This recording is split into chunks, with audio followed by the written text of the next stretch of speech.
Hey everyone, we are here at InfoSec World 2019. I'm here with my good friend Dave Kennedy.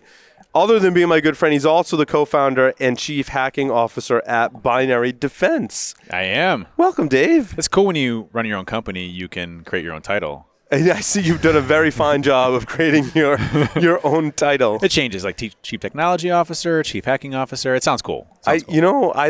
You get creativity points for that. I wish I had thought of that first. Yeah, see? Because I get to pick my own title too, and I chose CTO. Well, CTO still sounds like really proper. It's right? Just, yeah, chief hacking officer just sounds cooler. It is cooler. Yeah, No, that's where I was going. It was way cooler too. So tell me about Binary Defense, dude. I don't think we've ever really had this conversation. Like all of a sudden one day you had this another company, because TrustedSec was first. Yeah. And then all of a sudden Binary Defense cropped up. Yep. And so tell me how that started. Yeah, so funny story about how it all kind of came together is I was working at Diebold. I was their chief security officer, and I wanted to start my own company. And I actually had the design and the creativity around Binary Defense already then. I wanted to start Binary Defense. But starting a 24/7 security operations center is a lot of work, a lot of capital, a lot of money, and I'm kind of the anti-VC person. I don't like taking money and giving away portions of the company and things like that. I really believed in what we're doing and kind of making sure the direction of the company was the right way. And what we wanted to do is really I really wanted to be an extension of the security team. I thought, we were dealing with an MSSP at the time where they basically were just regurgitating alarms and copying, pasting, and sending things off. That was at Diebold's. At Diebold, yeah. Your MSSP you weren't necessarily happy with, and you're like, Correct. I can do that better. I can do that better, yeah, right? Sure. And I really wanted to get more visibility, and that's one of the biggest things I saw our industry struggling with, which was, not having the people to be able to understand what's happening, being able to get the visibility that you need, and then the people to really rely on that. And I think that was really where we wanted to go with Binary Defense. But again, it takes a lot of money to build a 24/7 security operations center, staff it, and everything else. And so I started TrustedSec from the basement of my house, and that was 7 years ago. And 5 years ago, I started Binary Defense, really with that vision. And TrustedSec was a good time; I was doing well. And people always ask me, why did you create two separate companies? Because you could have easily done them together. And my answer was, for me, everything that I do, I try to stick within ethical guidelines of everything. I mean, I think ethics in our industry is probably number one: telling the truth, being honest. Making sure that you're doing things in the right intentions, not blowing smoke up people's, behinds when it comes to the types of technology that you have, or overemphasizing what it does. And so I saw a big conflict between what TrustedSec did around the consulting stuff and Binary Defense around the monitoring. I didn't want the people that were doing the testing, also the ones doing the monitoring, giving heads up. So they are completely doing offensive separate. penetration testing with one company. You didn't want that company to also be responsible for the defense of those companies. And hey, by the way, heads up, we're doing a pen test for this company at XYZ at time, and we're going to look good. I don't want us to look good. I want us to get better. I want us to learn where we have gaps and improve on that. And that was really important to me when we started Binary Defense. And I started it with two other folks, a partner of mine, Mike Valentine, and another individual who I've been working with in TrustedSec capacity for a number of years, Ryan Bernheimer, and just good friends and ones that, Mike is really good at running a company. I didn't want to run the company and run TrustedSec at the same time. So Mike is our active CEO, and he does a phenomenal job running the business, but I get to focus on the cool stuff, the technology. The technology side of it. Now, at TrustedSec, do you take on a different role? Or so I'm the CEO over at TrustedSec. Yep. However, my leadership structure there is so good that I really am not in that capacity. I mean, I make big decisions and things like that, bonuses and raises and stuff like that. But for the most part, the companies are fully autonomous and running themselves. And great teams on both sides. And I think that was just a really But I good like strength. that you set forth the vision, though, to have each separate company with we can't have any ethical issues here, so you guys need to run separate. And I mean, it's baked into our DNA of our company. Like, you do not tell anybody. If you do, you're going to get written up, or you possibly even terminated if something like that happens. We take it real seriously. So no heads up or anything like that. And separate infrastructure, separate everything, separate teams. There's the only blurred lines is myself and Ryan. And I don't even know what engagements are going on at a given time to be able to even do that. TrustedSec folks don't even know who Binary Defense customers are. So they're very separate in every way to make sure that we have that independence between one another. That's good. I think a lot of people had those questions about you running two companies and how it came to be. Yeah. And so what's the most challenging part? Binary Defense for traditional purposes, is an MSSP, correct? A little bit more than that. So, we have what we call our SOC as a service. We have really three critical components of our business. We have our SOC as a service, so a 24/7 security operations center, and we'll integrate into the top 10 SIMs that are out there and things like that. We also, we won Alien Vault's Partner of the Year last year and all that good stuff. Nice. But one thing we also focus on is visibility is probably one of the biggest issues that most companies face. And so we also have our own product called Vision, the Vision platform, that is an endpoint detection and response tool that you can install, very easy to install, minimum interference or interruption to the services. Well, I remember when you were developing this, right? Yeah. So it goes in the endpoint. It basically gives you that visibility. It does, immediately. Right. So, the biggest thing is, so think about it. You look at companies that struggle with just doing some of the basic detections around PowerShell exploitation, or a lot of the living off the lands binaries and scripts, a lot of exploitation techniques that continuously change over time. What we do is we build all that. You could configure Windows to try and log all of that, except you would spend a lot of time researching and building up skills to do that. In interviewing people on our shows, the amount of knowledge you need to be able to do it natively in Windows is ridiculous. It's crazy. Right? Correct me if I'm wrong. I mean, you're actually in the space more than I am. Yeah. It's ridiculous, right? Well, think about it. I mean, you have to be able to. I mean, we do a lot of our detections are based on things like Markov chaining, parent-child process relationships. So why is Outlook.exe or WinWord.exe spawning child processes of command or PowerShell? Why are binaries communicating out to the internet when they haven't before in the past? Especially Windows applications that like Regis VR32, MSHDA. Why does it need connectivity to the internet? Sure. Why is PowerShell acting unusual? And then bubbling those behaviors up to an analyst to be able to determine what's happening. You get all those day one as soon as you install it. Right. And so there's really that's great. Yeah, I don't have to wait because, like I said, I don't have to worry about all that other stuff. I can drop the agent on, then I have a team that can help me behind you right away. Yeah. Right away. And we're a full managed detection and response. So you literally, we have customers. We had a customer that has 75,000 endpoints and installed Vision within 1 day and had full visibility into their environment based on their environment. And now we're monitoring them actively. The thing we stopped a major attack, a PowerShell exploitation attack, full memory resident, and able to respond back to him very quickly. Do you detect some of your other friends that are pen testers? Oh yeah, absolutely. In fact, Mike Saunders, he sent me an email. He's like, dude, I hate your product. He's like, it's such a pain in my butt. He's like, and he's actually, I got a testimonial on our site. That's the most resounding endorsement. Yeah, absolutely. John Strand said that the Vision's really the only ones that we see actually doing it right, and doing it this way. So, giving your peers to kind of, when they run into it in the wild, to be able to beat it up. And John actually found a cross-site scripting issue in my product.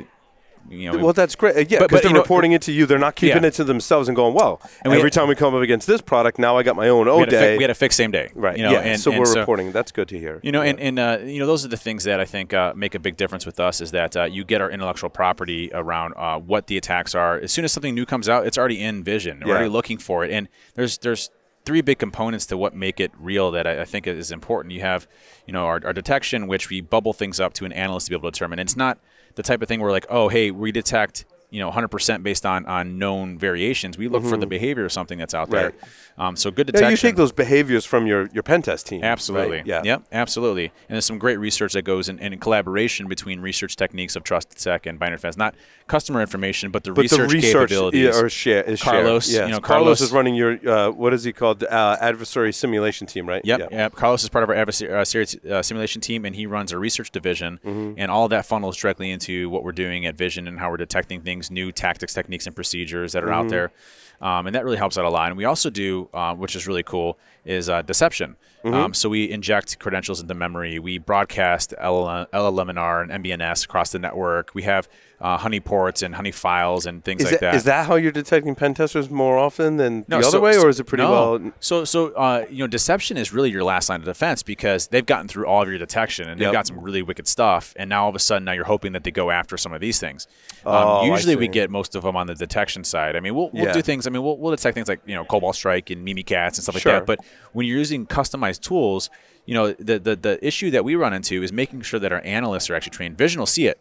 We'll snag and we'll say, like, this is really unusual, but does it look legitimate to where an analyst can say whether or not it is or not? And that really comes down to the training piece of it, right? And we really focus heavy on the analyst piece of trying to make sure that they understand. But it's hard because all the adversaries, whether they're pen test teams or actual real criminals, are changing their tactics all the time. All the time, right? And it's one of those constant things that you have to be kind of ahead on in what you're doing. And we move very quick to make sure that we keep up to date with everything that's happening. We can also do things like move machines in containment, move it off the network so it can no longer communicate with other things, be more proactive. It's pretty cool. It's been a lot of fun. And from a product perspective, we have a full development team, obviously, but I get to head that up. I'm helping with the direction and the guidance and everything that they're doing. It's so much fun. Like I go into work and I'm literally like in code and I'll write prototypes and it's horrible code. It's like terrible code. And my Python folks and my C folks and my assembly folks and my C# folks are all like, yeah, we're going to rewrite that completely, but thank you for the prototype. It looks good, But I think that's the right way because I do similar things, Dave. That's the right way because you can whiteboard out requirements as much as you want, but sometimes I have to just run through the cycle in my brain and show them the code and be like, yes, this is very crappy code. I write the same similar crappy code, but I have to see, and they have to ask questions like, why did you do it this way? Oh, that's because of X, Y, Z. When they see the code and hear your explanation, I feel like it clicks with them. I completely agree. Okay. I wholeheartedly agree. When I write prototypes, we'll have a meeting and be like, hey, this is what I'm looking at getting out of this new detection or this new feature or something like that. And they'll be like, okay, they think they understand it. And then I'll write a prototype like, oh, this is completely different than what I thought. I'm like, but in my brain, this is how I think about it. And this is how I wanted to do it. And they're like, oh, it makes perfect sense now. It helps shave a lot of that time off. That's awesome. What I like to hear you say, Dave, is in some of the complaints I hear about MSSPs is they have a pen test or have an attack. And they're like, my MSSP never detected it. Yeah. Now, your first-hand testimonials from friends of ours, yourselves, and others are saying, yes, you're actually detecting people. That is so huge and something we need because there's a lot of smaller companies that don't have the resources to staff out a full SOC, but they can come to you for services. Well, I think that's what's different is, we have analysts that actually look through the data. We have threat hunters that are actively going through the data itself and looking for edge cases, looking for command line arguments, PowerShell arguments, services that are created, registry entries, north and south traffic, east and west, and everything else you can possibly imagine.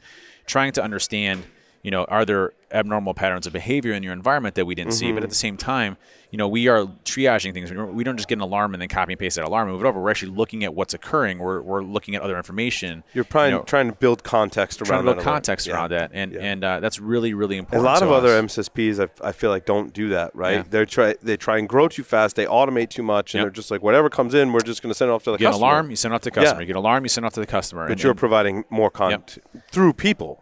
Yeah. And that's always been my big thing, right, is people. You invest in the people. You invest in teaching them, training them. They're happy. We don't have people just quit on the SOC. I mean, and SOCs are challenging. SOCs have a lot of turnover. Traditionally, I've had a lot of turnover. Yeah.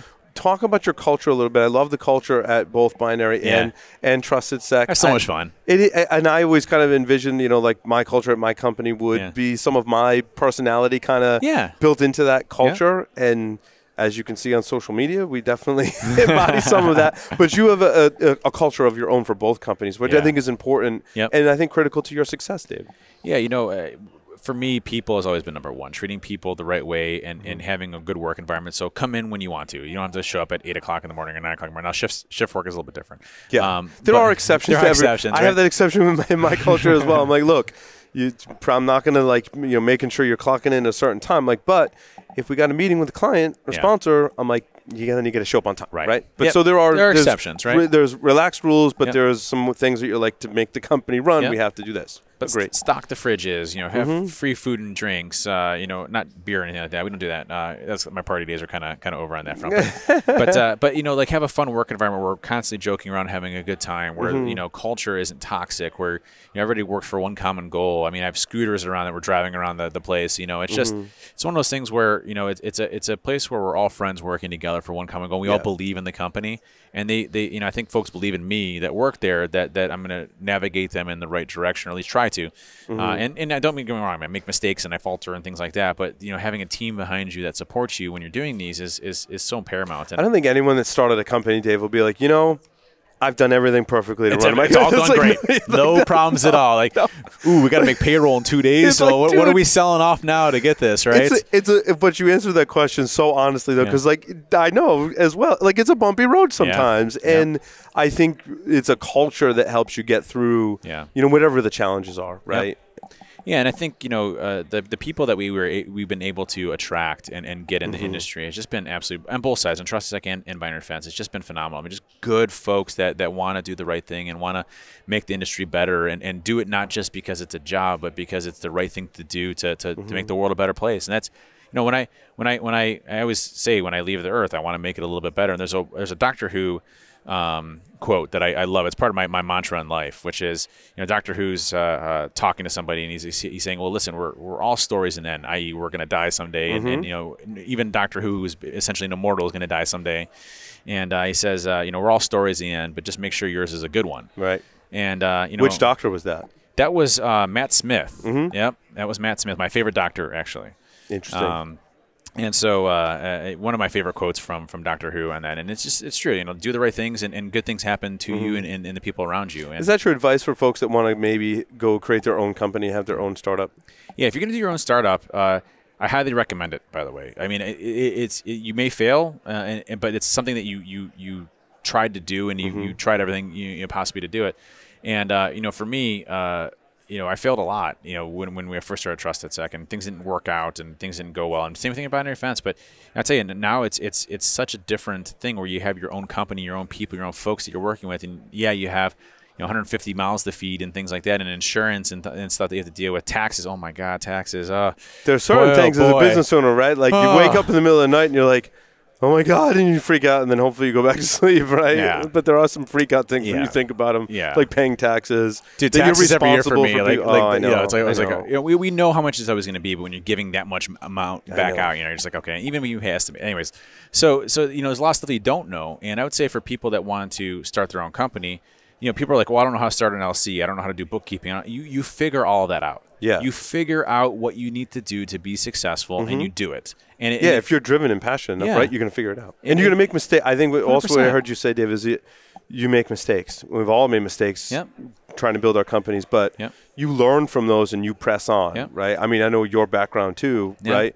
Fortunately, I think a lot of the mistakes in the business world aren't as impactful as some of the mistakes you could possibly make as a Marine, right? Sure. But you're always fighting forward, right? Always fighting forward. And that's what you have to do, I think, to be successful. And believe in yourself, believe in the vision, and believe in people. And when you can do that, the biggest thing I see for a lot of folks that start their companies is that they have a tough time trusting their people to take the ropes. And that's one thing I don't have trouble with.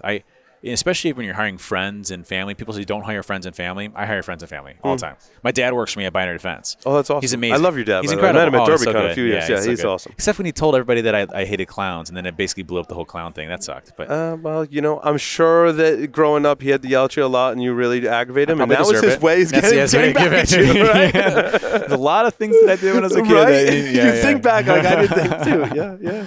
Yeah. So, you know, but I mean, having people in mind and letting them fail and learn from those experiences, but also having their back when something happens, you know. And, you know, we had I remember, this is a few years ago, I was like 4 or 5 years ago, we had a real difficult customer. And, you know, we couldn't do anything right with this customer. I mean, it was just one of those ones where they're just irate all the time. They were yelling and screaming. And, you know, my team was really sensitive of not being upset with the customer because they didn't want to reflect poorly upon me. And, you know, I got on the phone and I just like, listen, we're canceling this engagement right now. We're done. I'm backing my team, my people that you keep continuously berating for no reason. Like this is just, there's no reason for it. Like if we had messed up or done something, you know, I understand, you know, some of this might be lodged, but there wasn't anything there. And, you know, I'm going to cancel this $30,000 engagement or $60,000 engagement because you're not treating people right. And you have to have their back when times get tough and things like that. And that's important.